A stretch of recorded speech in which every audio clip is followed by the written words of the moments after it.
Lawn turning brown after winter dormancy? Here's how to get your grass looking lush again with early spring fertilizing tips that actually work and won't break the bank.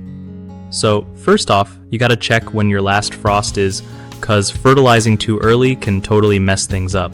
Like, you want the soil to be kinda warm, not frozen solid. Pick a slow release, nitrogen-rich fertilizer, since that helps your grass wake up and start greening up faster. Spread it evenly using a broadcast spreader so you don't end up with patchy spots that look super weird.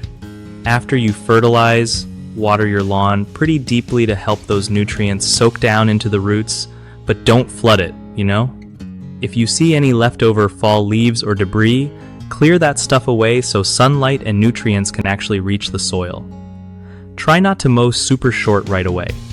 Keep it a bit longer to protect those new shoots from cold snaps. Also, don't go wild with fertilizer. Just follow the bag instructions, cause too much can actually burn your grass. And if you're dealing with different types of grass, double check what kind of fertilizer works best for your specific lawn so you're not wasting money or effort. One of the most common issues with early spring lawn fertilizing is spreading fertilizer too soon, which can lead to wasted product and patchy growth. Wait until the soil warms up a bit and your grass is actively growing before adding anything. Another big mistake is using the wrong kind of fertilizer for your grass type. Cool season and warm season grasses need different nutrients, so always read the label and match it up with what you've got growing in your yard.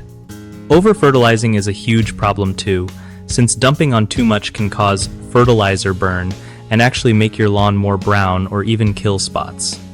Always stick to recommended amounts and water it in well to help prevent this. BigHomeProjects.com is an awesome way for homeowners to find trusted local contractors who actually know their stuff and can help with everything from yard cleanup to full-on landscaping. For contractors, it's a solid spot to get your name out there and land more jobs from people who genuinely care about quality work.